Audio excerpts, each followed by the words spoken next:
Hello नमस्कार बच्चों। आज हम बात करेंगे इतिहास के कुछ इम्पोर्टेंट टॉपिक के बारे में जो आप सभी को याद होना चाहिए। यदि याद नहीं हो तो आप नोटबुक्स में उतार भी सकते हैं। चलिए आगे बढ़ते हैं। सबसे पहले आज जानेंगे कि इतिहास का जनक किसे कहते हैं। इतिहास का जनक किसे कहते हैं तो इतिहास का जनक हेरोडोटस को कहते हैं। इसके बाद हम जानेंगे कि भारत का इतिहास क्या है। तो भारत का इतिहास उत्तर में हिमालय से लेकर दक्षिण में समुद्र तक फैला हुआ यह उपमहाद्वीप भारतवर्ष के नाम से जाना जाता है, जिसे महाकाव्य तथा पुराणों में भारतवर्ष अर्थात देश या यहाँ के निवासी को भारतीय अर्थात भारत की संतान कहा गया है। यूनानियों ने भारत को इंडिया तथा मध्यकालीन मुस्लिम इतिहासकारों ने हिंद अथवा हिंदुस्तान के नाम से भारत को संबोधित किया है। अब हम जानेंगे कि भारतीय इतिहास को अध्ययन की सुविधा से इसे 3 भागों में बांटा गया है। प्राचीन भारत, मध्यकालीन भारत एवं आधुनिक भारत में इसे बांट दिया गया है। अब हम जानेंगे कि प्राचीन भारत में क्या क्या हुआ। तो प्राचीन भारतीय इतिहास के विषय में जानकारी मुख्यतः 4 स्रोत से हम प्राप्त कर सकते हैं।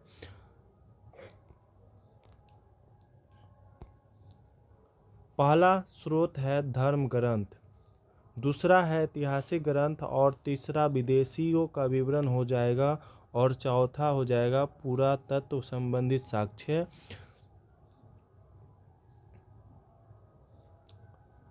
आगे चलते हैं। धर्म ग्रंथ एवं ऐतिहासिक ग्रंथ से मिलने वाले महत्वपूर्ण जानकारी के बारे में हम जानते हैं। भारत का सबसे प्राचीन धर्म ग्रंथ वेद है, जिसके संकलनकर्ता महर्षि कृष्ण वेद व्यास को कहा जाता है। वेद वासुदेव कुटुंबकम का उपदेश देता है। वेद जो है वासुदेव कुटुंबकम का उपदेश देता है। भारतीय परंपरा वेदों को नित्य तथा अपौरुषेय मानती है। वेद 4 प्रकार के होते हैं: ऋग्वेद, यजुर्वेद, सामवेद और अथर्ववेद। याद कर लीजिएगा, ऋग्वेद, यजुर्वेद, सामवेद और अथर्ववेद। भारत का सबसे प्राचीन धर्म ग्रंथ जो है वो कौन सी है तो वेद है। वेद जिसके संकलनकर्ता महर्षि कृष्ण वेद व्यास को माना जाता है। किसको माना जाता है तो वेद व्यास को। वेद व्यास वासुदेव कुटुंबकम का उपदेश देता है। वेद जो है वासुदेव कुटुंबकम का उपदेश देता है। उन्होंने क्या क्या उपदेश दिया था उनके बारे में बतलाता है। भारतीय परंपरा वेदों को नित्य तथा अपौरुषीय मानती है। वेद जो है 4 प्रकार के होते हैं: ऋग्वेद, यजुर्वेद, सामवेद, अथर्ववेद।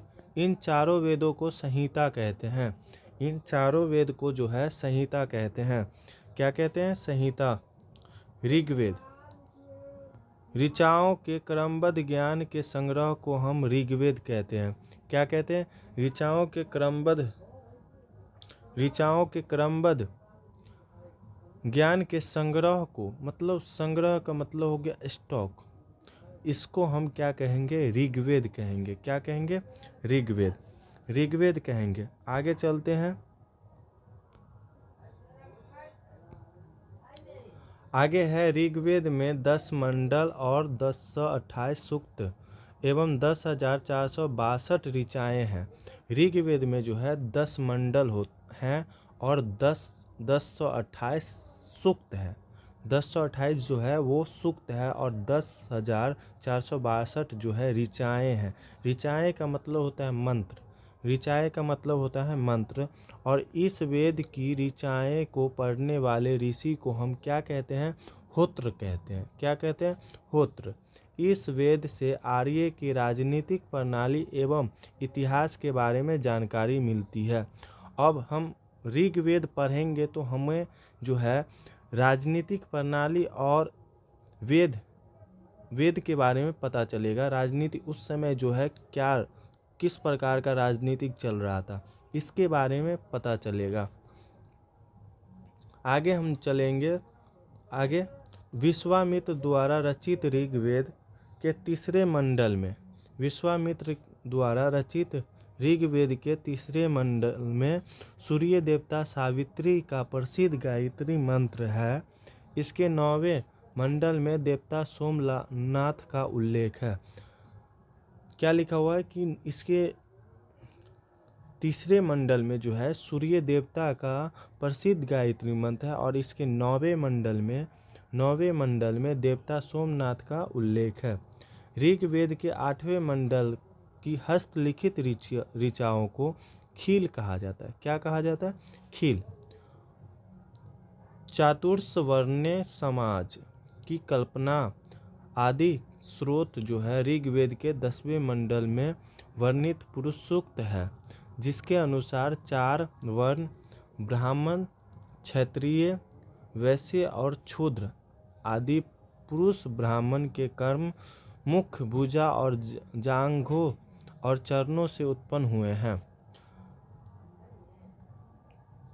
आगे है वामन नावतार के 3 पगों के आख्यान प्राचीनतम स्रोत ऋग्वेद है। ऋग्वेद में इंद्र के 250 और अग्नि के 200 ऋचाओं की रचना की गई है। ऋग्वेद में जो है 250 जो है वो इंद्र के लिए और 200 अग्नि के लिए जो है ऋचाएं मतलब मंत्र जो है रचा गया है। अब आगे हम जानते हैं यजुर्वेद। यजुर्वेद जो है स्वस्वर पाठ के लिए मंत्र तथा बलि के समय अनुपालन के लिए नियम का संकलन यजुर्वेद कहलाता है। क्या कह रहा है कि स्वस्वर पाठ के मंत्र, पूजा पाठ के मंत्र जो होते हैं और बलि के जो नियम पालन होते हैं, नियम जो होते हैं, उस नियम के संकलन को ही हम क्या कहते हैं? यजुर्वेद कहते हैं। इसके पाठ्यकर्ता को हम अध्वर्यु कहते हैं। क्या कहते हैं? अध्वर्यु। यजुर्वेद में यज्ञों के नियमों एवं विधि विधानों के संकलन को मिलता है। यह एक ऐसा वेद है जो गद्य और पद्य दोनों में है। ये जो है यजुर्वेद जो है दोनों खंड में है, गद्य में भी है और खंड में भी है। गद्य में और खंड दोनों में है।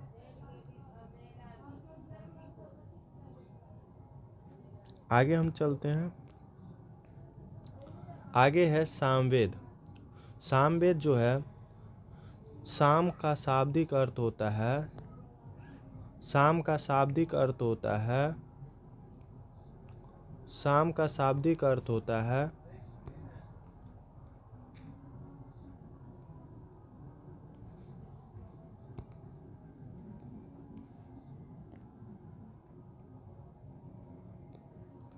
शाब्दिक अर्थ है गान। इस वेद में मुख्यतः यज्ञों के अवसर पर गाए जाने वाले ऋचा मतलब मंत्र का संकलन है। सामवेद में जो है यज्ञों के अवसर पर जो गान गाया जाता है, इसका संकलन कहाँ मिलेगा? तो सामवेद में। और इसके पाठ्यकर्ता को उद्धृत कहते हैं। क्या कहते हैं? उद्धृत। इसे भारतीय संगीत का जनक कहा जाता है। सामवेद को ही भारतीय संगीत का जनक कहा जाता है। बच्चे, यदि वीडियो अच्छा लगा हो तो लाइक करें, शेयर करें एंड सब्सक्राइब करें। Thank you.